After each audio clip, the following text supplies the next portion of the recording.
Perjalanan menyeramkan. Pengalaman horor supir lewat jalur alternatif. Naringgul, Cidaun, Cianjur. Kalau malam itu saya tidak memilih jalur Naringgul Cidaun, mungkin saya tidak akan pernah melihat penumpang yang sebenarnya tidak pernah turun dari mobil.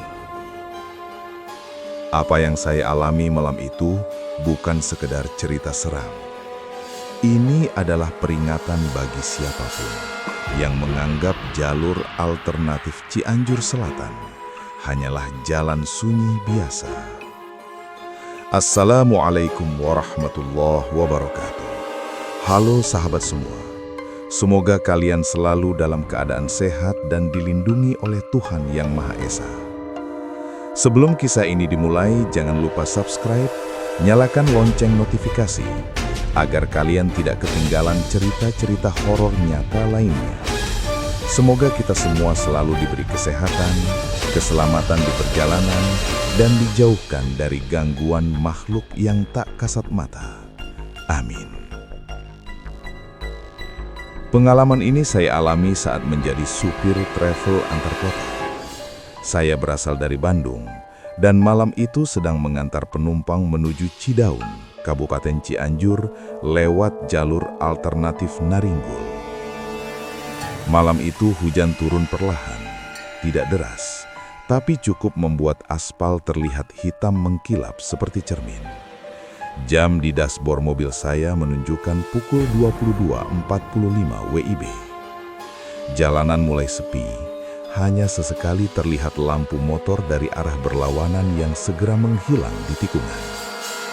Di dalam mobil, suara mesin terdengar lebih jelas dari biasanya, seolah memecah kesunyian yang terasa menekan dada. Sebagai supir travel, saya sebenarnya sudah hafal jalur utama menuju Cidaun. Namun malam itu, pesan masuk dari grup supir mengabarkan bahwa jalan utama tertutup longsor. Tanpa banyak pilihan, saya memutuskan mengambil jalur alternatif Naringgul Cidaun. Jalur yang jarang dilewati, sempit, dan membelah hutan serta perbukitan.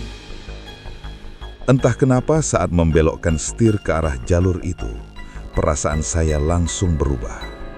Ada rasa tidak nyaman yang sulit dijelaskan, seperti firasat buruk yang datang tanpa sebab. Semakin masuk ke dalam, pepohonan tinggi menutup langit, membuat cahaya bulan sama sekali tidak terlihat. Lampu jalan tidak ada, yang menerangi hanyalah sorot lampu mobil saya yang terasa kecil di tengah luasnya kegelapan. Sinyal ponsel perlahan menghilang, satu bar, lalu tidak ada sama sekali.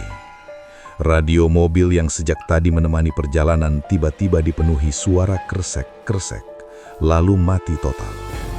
Saya menepuk-nepuk dashboard, tapi tidak ada perubahan. Keheningan pun mengambil alih. Udara terasa semakin dingin, padahal kaca mobil tertutup rapat. Saya mulai merasakan tekanan di kepala, seperti ada yang memperhatikan dari balik semak dan pepohonan. Beberapa kali saya melirik spion, berharap hanya melihat pantulan jok belakang yang kosong. Namun entah kenapa, jantung saya berdebar lebih cepat setiap kali melakukannya. Dalam hati saya mulai membaca doa, berusaha menenangkan diri sambil terus memacu mobil perlahan. Tiba-tiba di kejauhan, lampu mobil saya menangkap sesuatu di pinggir jalan.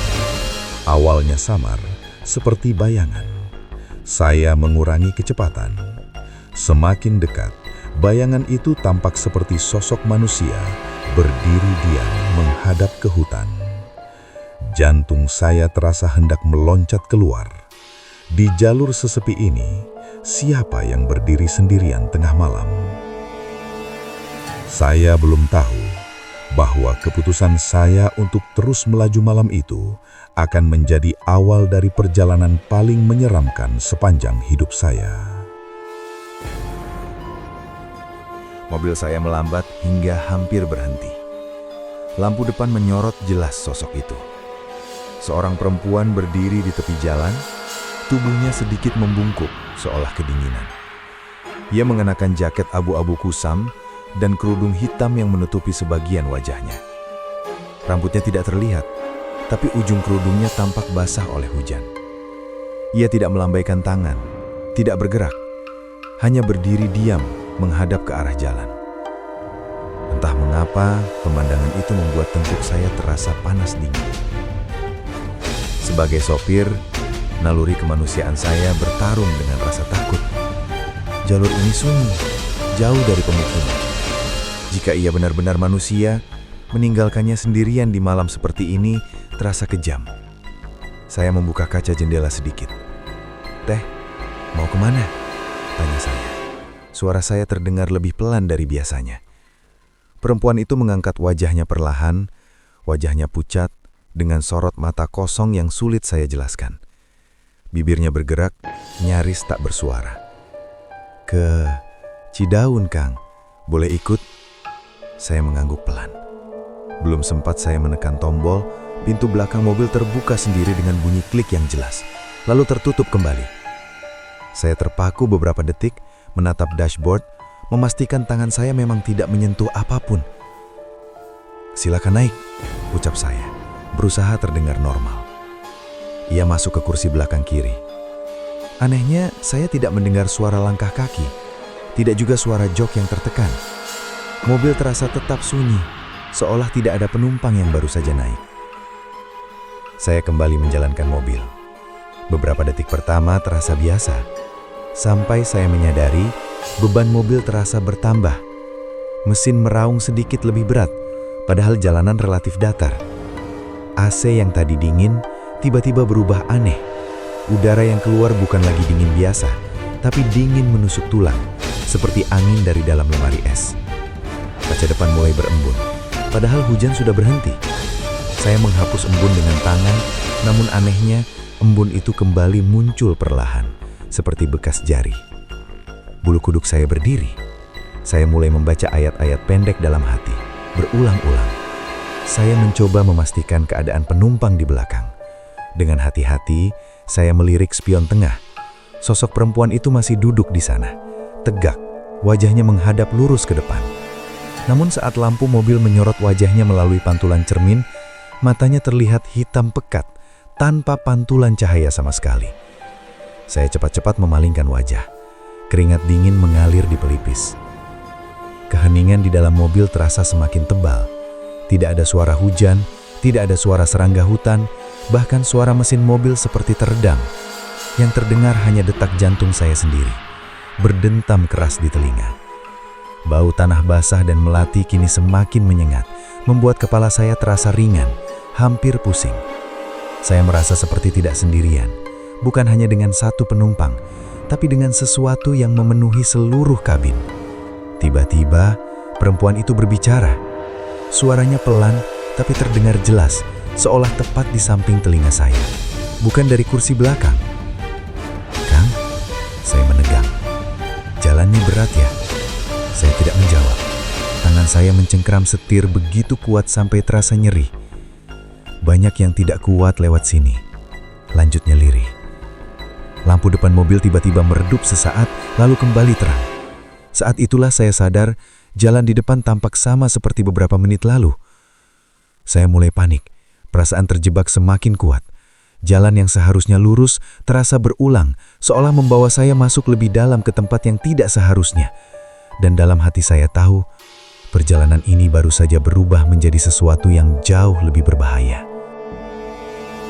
Saya semakin yakin ada yang salah ketika lampu mobil saya kembali menyorot bangunan tua di sisi kiri jalan. Sebuah masjid kecil, berdinding kusam, dengan lampu temaram yang menggantung di terasnya. Saya mengerem perlahan, perut saya terasa melilit. Masjid ini sudah saya lewati sebelumnya. Bahkan, saya ingat betul pohon besar di depannya yang miring dan papan kayu lapuk di pagar sampingnya. Tidak mungkin saya kembali ke titik yang sama dalam waktu sesingkat ini. Saya mencoba berpikir logis. Mungkin saya salah arah. Mungkin ada percabangan yang tidak saya sadari. Namun, Saat melanjutkan perjalanan, rasa cemas justru semakin menekan. Beberapa menit kemudian, masjid itu muncul lagi. Kali ini lebih dekat, lebih jelas. Jam di dashboard saya lirik cepat. Jarumnya menunjuk angka 23.33. Dan anehnya, tidak bergerak sama sekali. Detik terasa berhenti, seolah waktu ikut terperangkap bersama saya di jalur ini. Napas saya mulai tidak teratur, tangan gemetar memegang setir, keringat dingin membasahi punggung. Saya mempercepat mobil, berharap bisa keluar dari lingkaran ini. Namun, semakin cepat saya melaju, jalan justru terasa semakin sempit. Pepohonan seakan mendekat, menutup ruang gerak. Dari kursi belakang, terdengar suara itu lagi. "Kang, kalau terus lurus, capek." Suaranya bukan lagi lembut. Ada nada lelah dan dalam, seperti suara yang sudah terlalu lama terjebak di tempat ini. Saya memberanikan diri bertanya tanpa menoleh. "Teh, sebenarnya mau kemana?" Beberapa detik hening. Lalu ia menjawab pelan, hampir berbisik. "Saya sudah sampai." Jantung saya serasa berhenti. "Sampai di mana?" tanya saya. Suara hampir tidak keluar. Ia tertawa kecil. Tertawanya pelan, tapi membuat kepala saya terasa berdenyut. "Di sini." Sekonyong-konyong, lampu mobil mati total. Gelap menyelimuti segalanya. Tidak ada suara mesin, tidak ada angin, tidak ada apa-apun. Saya seperti terlempar ke ruang kosong tanpa batas. Dalam kegelapan itu, saya mencium bau tanah basah yang sangat kuat, seperti liang kubur yang baru digali. Saya membaca doa sekuat saya. Saat itulah, lampu menyala kembali, dan saya sadar, kursi belakang kosong. Namun meski sosok itu hilang, perasaan dia masih ada, seperti bayangan yang menempel, tidak terlihat, tapi terasa. Jalan di depan akhirnya terlihat berbeda, lebih terang, lebih terbuka. Seolah saya baru saja dilepaskan, bukan karena selamat, tapi karena belum waktunya diambil. Dan saya tahu, apapun yang saya bawa dari jalur ini, belum selesai dengan saya. Saya mengemudi tanpa berkata apa-apa. Tubuh masih gemetar, pikiran kosong. Setelah beberapa menit, akhirnya saya melihat cahaya lampu di kejauhan. Sebuah pos ronda kecil di pinggir jalan dengan beberapa warga duduk sambil menyeruput kopi. Saya langsung menepikan mobil. Begitu turun, kaki saya terasa lemas, hampir tidak sanggup menopang tubuh sendiri. Para warga langsung menoleh. Wajah mereka berubah saat melihat kondisi saya. Salah satu bapak menghampiri saya. Usianya sekitar 50-an. Wajahnya keras tapi matanya penuh empati. "Kang, lewat Naringgul ya?" tanyanya pelan. Saya hanya mengangguk, mulut terasa kering. "Sendirian?" lanjutnya. Saya terdiam beberapa detik sebelum menjawab. "Enggak, Pak. Tadi ada penumpang." Begitu kata itu keluar, suasana langsung berubah. Percakapan di pos ronda terhenti. Beberapa warga saling pandang seolah sudah tahu apa yang akan saya ceritakan selanjutnya.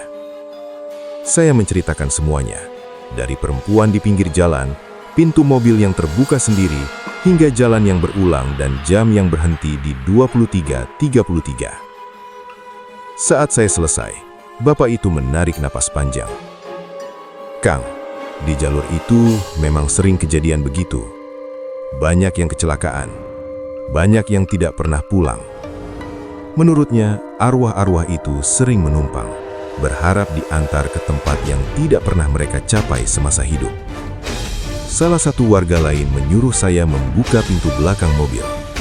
Dengan tangan gemetar, saya menuruti. Di atas jok belakang, saya melihat jaket abu-abu kusam yang tadi dikenakan penumpang itu. Jantung saya kembali berdegup kencang. "Coba pegang, Kang," ujar bapak tadi.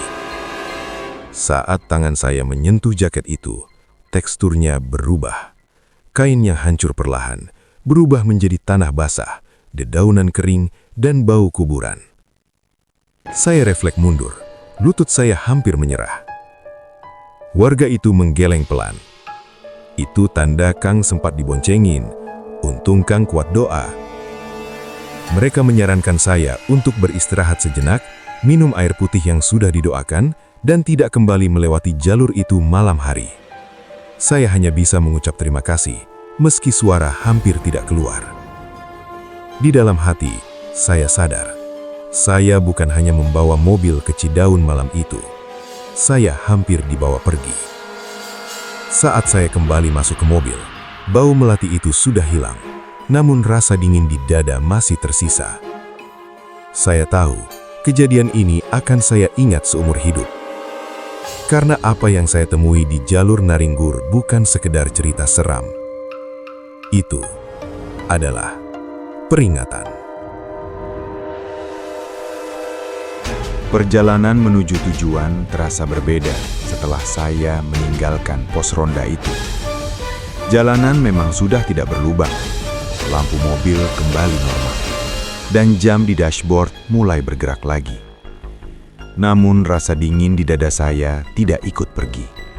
Seolah ada sesuatu yang masih menempel, bukan di tubuh, tapi di ingatan. Setiap kali melewati tikungan gelap, saya refleks melirik spion, berharap dan takut melihat sesuatu di kursi belakang. Sesampainya di rumah menjelang subuh, saya tidak langsung tidur. Bau tanah basah dan melati itu masih tercium samar, meski saya sudah mandi dan berganti pakaian. Saat memejamkan mata, bayangan masjid tua, jam 23.33, dan suara perempuan itu muncul bergantian. Dalam mimpi, saya kembali menyetir di jalur Naringgul, tapi kali ini tanpa lampu, tanpa arah, dan tanpa akhir. Saya terbangun dengan napas terengah, keringat membasahi bantal. Keesokan harinya saya kembali ke pos ronda itu di siang hari. Jalur yang semalam terasa hidup, kini tampak biasa saja. Hutan terlihat hijau, jalan sunyi tapi normal. Masjid tua itu masih berdiri, namun terasa seperti bangunan tua yang tak berarti apa-apa. Namun salah satu warga berkata, "Siang memang aman, Kang. Yang berbahaya itu niat dan waktu." Kalimat itu menancap dalam kepala saya sampai sekarang. Sejak kejadian itu, saya selalu berhenti sejenak sebelum perjalanan jauh. Berdoa, meminta izin, dan tidak sembarangan mengambil jalan pintas. Saya juga belajar bahwa tidak semua yang kita lihat butuh pertolongan kita. Ada kalanya, membantu tanpa tahu batas justru membuka pintu ke dunia yang seharusnya tetap tertutup. Karena tidak semua yang tersesat ingin ditemukan. Hingga hari ini, setiap kali hujan turun di malam hari dan jam mendekati 23.33, saya teringat wajah pucat itu. Terbayang suara lirih yang berkata, "Saya sudah sampai." Saya tidak pernah tahu apakah yang dimaksud sampai itu adalah tempat atau akhir dari sebuah perjalanan hidup. Dan saya tidak ingin tahu jawabannya. Kisah ini saya bagikan bukan untuk menakuti, tapi untuk mengingatkan bahwa di jalan-jalan sunyi, di jalur-jalur yang jarang dilewati, ada cerita yang belum selesai. Dan terkadang mereka hanya ingin satu hal, diperhatikan. Namun, jika suatu malam kalian melewati jalur Naringgul Cidaun Cianjur dan melihat seseorang berdiri sendirian di pinggir jalan, ingatlah kisah saya. Demikian kisah nyata perjalanan menyeramkan saya sebagai supir di jalur alternatif Naringgul Cidaun Cianjur. Semoga cerita ini menjadi pengingat agar kita selalu berdoa sebelum perjalanan dan tidak meremehkan tempat-tempat yang dikenal angker. Jika kalian punya pengalaman horor serupa, tuliskan di kolom komentar. Terima kasih sudah mendengarkan sampai akhir. Wassalamualaikum warahmatullahi wabarakatuh.